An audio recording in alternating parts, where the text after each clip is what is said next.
Innal hamda wan ni'mata laka wal mulk la syarika lak. Qala Allah Ta'ala fi kitabihil karim, a'udzu billahi minasy syaithanir rajim.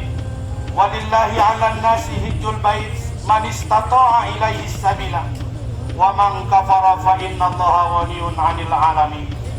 Saudara-saudara jamaah Duyufur Rahman yang dirahmati Allah Subhanahu wa taala, marilah kita kembali memaksimalkan ikhtiar kita dalam mewujudkan nilai-nilai ketakwaan kepada Allah Subhanahu wa taala. Takwa yang tentunya terhias dengan semangat rasa syukur yang tinggi terhadap segala nikmat yang Allah berikan kepada kita. Karena Allah Subhanahu wa taala berfirman, "La in syakartum la azidannakum wa la in kafartum inna adzabi lasyadid." Jikalaulah kamu pandai bersyukur kepada nikmat yang kuberikan, kata Allah, niscaya akan aku tambah. Tapi jikalau kamu kufur, ingatlah azabku sangat pedih. Saudara-saudara jamaah Duyufur Rahman yang dirahmati Allah Subhanahu wa taala, tentunya kita bersyukur bahwa pada hari ini kita terhantar berada di padang Arafah yang menurut para ulama adalah merupakan miniaturnya padang mahsyar, yang makna Arafah itu sendiri asal kata daripada Arafah, yaitu adalah pengenalan. Yang dimaksud kita mampu mengenal diri kita. Kehadiran kita ke Baitullah ini tidaklah hanya menunjukkan satu nilai-nilai untuk mendapatkan gelar, tetapi mutlak yang pertama adalah untuk melaksanakan nilai ketaatan kita kepada Allah Subhanahu wa taala. Ketika muncul sebuah pertanyaan, kenapa kita harus taat kepada Allah? Jawabnya ini adalah menunjukkan sifat kemanusiaan kita. Sifat manusia menurut Syekh Abdul Qadir Jailani ada 4. Yang pertama, bahwa manusia itu adalah abdun, seorang hamba yang ditugaskan untuk mengabdikan diri kepada Allah Subhanahu wa taala. Sebagaimana yang Allah katakan, "Wa ma khalaqtul jinna wal insa illa liya'budun." Dan tidaklah kuciptakan jin dan manusia melainkan hanya untuk beribadah kepadaku, kata Allah. Tapi jauh makna yang lebih mendalam adalah kehinaan, bahwa ketidakberdayaan, bahwa kita adalah seorang yang hina, makhluk yang hina, yang harus tunduk dan taat kepada perintah Allah Subhanahu wa taala. Kehinaan itu tergambar dari seringnya kita berbuat maksiat, berbuat dosa dan berbuat mungkaran. Bahwa hari ini kita datang berkumpul di padang Arafah, kita tidak membawa apapun selain daripada membawa jasad dan kolbi yang mungkin berlumuran dengan dosa, mungkin berlumuran dengan kemaksiatan, mungkin berlumuran dengan kedurhakaan. Apakah itu kepada Allah Subhanahu wa taala, atau juga kedurhakaan kepada kedua orang tua kita, atau kedurhakaan kepada suami kita, atau juga kezaliman kepada istri dan anak-anak kita. Maka inilah yang dimaksud Arafah, yaitu bagaimana kita bisa merenung, kita bisa bermuhasabah bahwa kembalinya kita nanti ke tanah air kita dalam keadaan dibersihkan Allah Subhanahu wa taala secara zahir dan batiniah kita. Saudara-saudara jamaah Duyufur Rahman yang dirahmati Allah Subhanahu wa taala, adapun sifat yang kedua bagi manusia sehingga mengharuskan dirinya untuk taat dan mengabdikan diri kepada Allah Subhanahu wa taala, tentunya manusia ini berada di dalam kedhaifan, lemah, tiada berdaya, sehingga ada satu untayan zikir yang tidak boleh lekang dari lisan dan hati kita, yaitu la haula wala quwwata illa billah. Tiada daya upaya melainkan karena kehendak dan izin Allah Subhanahu wa taala. Bahwa kita menunjukkan bahwa ketidakberdayaan sehingga muncul rasa tawakal, karena Allah mengatakan wala rabbihim yatawakkalun, dan atas Tuhan mereka berserah diri kepada Allah Subhanahu wa taala. Karena tawakal itu akan menghantarkan kita kepada sifat yang tawadhu, yaitu sifat yang rendah hati, tidak menyombongkan diri, apakah itu kepada Allah, apakah itu di antara sesama manusia. Hari ini kita datang dengan menggunakan pakaian ihram, memakai pakaian putih yang sama, tidak mengenal status, pangkat, jabatan, kekayaan, tetapi kita datang sebagai hamba Allah yang bersimpuh mengharap ampunan Allah Subhanahu wa Ta'ala, yang penuh dengan harapan agar kiranya kita menjadi lebih baik di hari-hari kehidupan kita ke depan, hingga akhirnya tatkala kita meninggal dunia, menghembuskan napas yang terakhir, Allah menerima kita sebagai hambanya. Allah akui kita sebagai hambanya, dan pengakuan hamba itu tidak hanya lahir dari lisan kita, tapi Allah benar-benar mengakui kita sebagai hambanya. Saudara-saudara jamaah Duyufur Rahman yang dirahmati Allah Subhanahu wa Ta'ala, adapun yang ketiga, bahwa sifat manusia adalah fakir, yang maha kaya adalah Allah Subhanahu wa Ta'ala, yang maha segala-galanya adalah Allah. Kita sesungguhnya tidak memiliki apa-apa. Bukankah kain ihram ini menunjukkan bahwa kita tidak memiliki kekayaan apapun? Kain ihram ini menggambarkan harta yang Allah berikan, karena itu tidak ada yang abadi, semua pasti akan binasa. Yang keempat, sifat manusia adalah juhala, mereka berada dalam kebodohan. Apapun tidak kita ketahui sebenarnya dalam kehidupan ini, maka Allah katakan alladzi 'allama bil qalam 'allamal insana ma lam ya'lam. Maka dari itu, janganlah kita menjadi orang-orang yang tidak mencintai untayan-untayan hikmah, bingkai-bingkai ilmu agama Allah, karena itulah yang akan menghantarkan kita kepada kebahagiaan dunia dan kebahagiaan akhirat.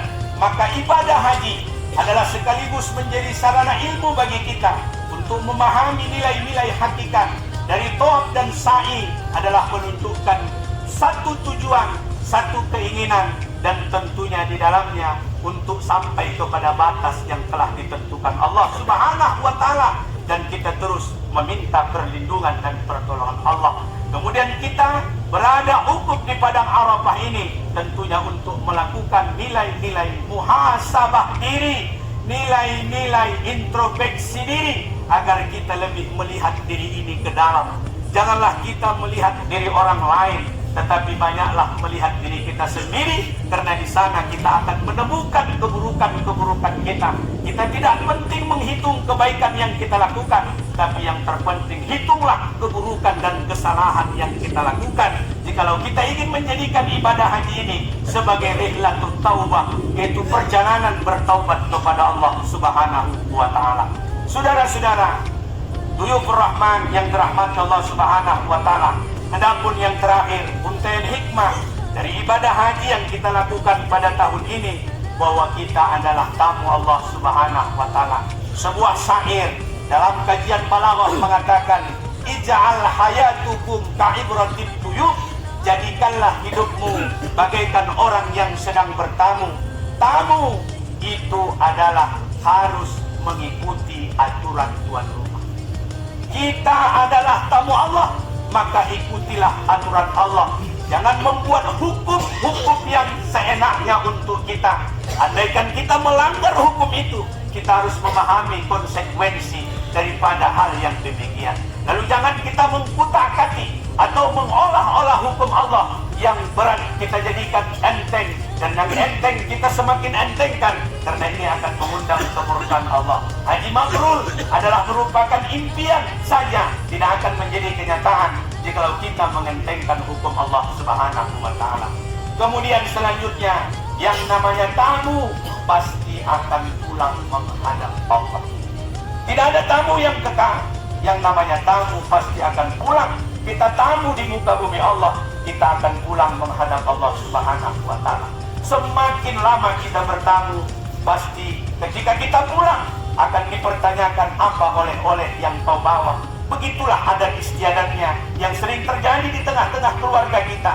Begitu juga andaikan kita semakin lama kita di dunia ini, ketika pulang menghadap Allah Subhanahu wa Ta'ala, Allah akan katakan, apa yang kau bawa dari duniaku. Tentu tidak ada yang tersisa melainkan daripada amal ibadah dan kepatuhan serta ketundukan kita kepada Allah Subhanahu wa Ta'ala. Maka dari itu, saudara-saudara jamaah Duyufur Rahman yang dirahmati Allah Subhanahu wa Ta'ala, sekali lagi dalam khutbah ini, mari kita hidupkan batiniah kita, kita tundukkan diri kita hilangkan sifat egois dan kesombongan kita kita sirnakan sifat hasad dan dendam kita. Tentunya kita hias saat kita nanti berhukum, dipimpin secara berjamaah atau nanti hukum secara sendiri, tidak lain mintalah permohonan ampun kepada Allah Subhanahu wa taala, karena sesungguhnya ampunan itu akan menghantarkan kita kepada penyesalan, kemudian derayan dan tetesan air mata. Karena ada 3 tetesan yang Allah cintai pada hari akhirat. Yang pertama, tetesan darah orang yang mati syahid. Yang kedua, tetesan air wudhu. Dan yang ketiga, tetesan air mata orang yang bertaubat dan menyesali perbuatan yang telah dia lakukan di dalam kehidupan dunia ini. Mudah-mudahan khutbah Arafah ini dapat membawa kita kepada kebaikan, hingga akhirnya kita menjadi insan yang lebih baik dan menjadi insan yang bermanfaat, dan insya Allah kita akan mendapatkan haji mabrur di sisi Allah Subhanahu wa taala. Amin, amin, amin ya rabbal alamin. Demikian khutbah kita pada pertemuan kali ini. Semoga bermanfaat bagi diri khatib sendiri dan bermanfaat bagi seluruh jamaah sekalian. Akhirnya kita bermohon kepada Allah, andaikan kehidupan ini masih Allah panjangkan, semoga Allah membimbing kita dengan hidayah dan menghias kita dengan ilmu dan rahmat. Namun andaikan kehidupan ini hanya tinggal beberapa detik lagi, kita juga berharap semoga akhir dari kehidupan kita merupakan akhir yang baik. A'udzubillahi minasyaitonirrajim. Bismillahirrahmanirrahim. Wal 'asri innal insana lafi khusr illa alladziina aamanu wa 'amilus shalihaat wa tawashaw bil haqq wa tawashaw bis sabr. Barakallahu li wa lakum fil Qur'an. Ya Rahman, mereka lahirkan kami dengan tetesan air mata, keringat dan darah. Mereka bertaruhkan nyawa mereka, ya Allah, untuk kami. Ya Allah, andaikan kedua orang tua kami telah tiada, ya Allah, lapangkan kubur mereka, ya Allah, luaskan kubur mereka, ya Rahman. Andaikan pada hari ini mereka sakit, ya Allah, sementara kami tak dapat melihat dan meringankan sakit mereka, ya Allah, kami hanya bermohon dan berharap padamu, ya Rabb. Sembuhkan orang tua kami, ya Allah, panjangkan umur mereka, ya Allah. Ya Allah, kami tak tahu kapan Engkau akan panggil kami, ya Rahman. Sementara kami menyadari begitu banyak dosa yang kami lakukan, ya Allah. Kami datang dengan segala kehinaan dan lumuran dosa, ya Rabb. Berikan kami ampunan-Mu, ya Allah. Ya Allah, kami datang bersimpuh kepada-Mu, ya Rabb. Menadahkan kedua tangan menghadirkan hati kami, ya Allah. Jadikan anak-anak kami anak-anak yang saleh, ya Allah. Tatkala kami nanti menghembuskan nafas terakhir, mereka memandikan jasad kami, ya Rahman. Mereka yang membungkus kami dengan kain kafan, ya Allah. Mereka yang menjadi imam salat jenazah kami, ya Rahman. Mereka yang senantiasa mendoakan kami, ya Allah. Perkenankan pula kami, ya Rahman, untuk mendapatkan kebaikan dan rahmat-Mu, ya Allah. Ampunan dan kasih sayang-Mu, ya Allah. Berikan ampunan juga bagi keluarga-keluarga kami, ya Rahman. Berikan kami hidayah-Mu, ya Allah. Al-Baraya Astaghfirullah minal khotoya.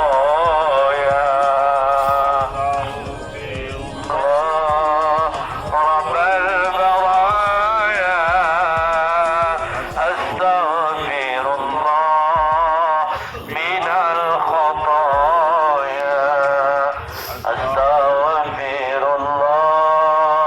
Rabbal baraya Astaghfirullah minal khotoya. Astaghfirullah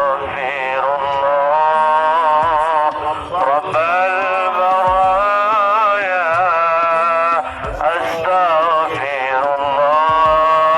minal khotoya.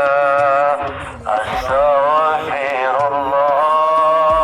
Rabbal baraya Astaghfirullah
Ya Allah, Ya Rabbana, ampunkan dosa suami kami ya Allah, panjangkan umur mereka ya Allah, mereka yang selalu berjuang memberikan nafkah kepada kami ya Allah, namun terkadang kami durhaka kepada suami-suami kami ya Allah, berikan kami pengampunanmu ya Allah. Ya Allah, terkadang kami zalim kepada istri-istri kami ya Allah, mereka yang selalu menemani kami dalam suka dan duka, mereka yang selalu mendoakan kami ya Allah.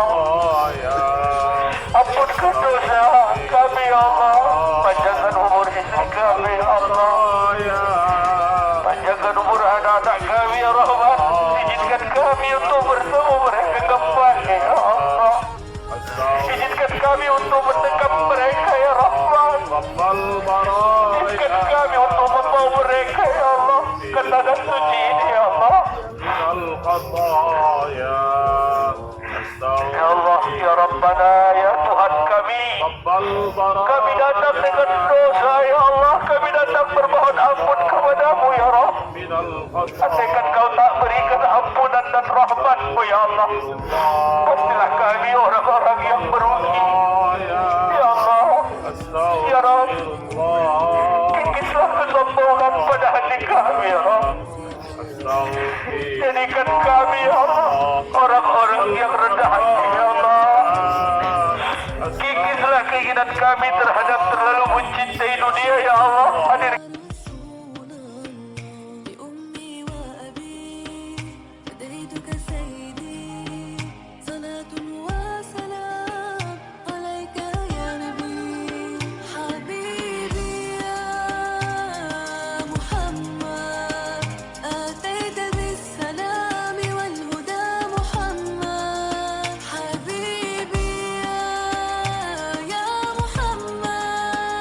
يا رحمة للعالمين.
يا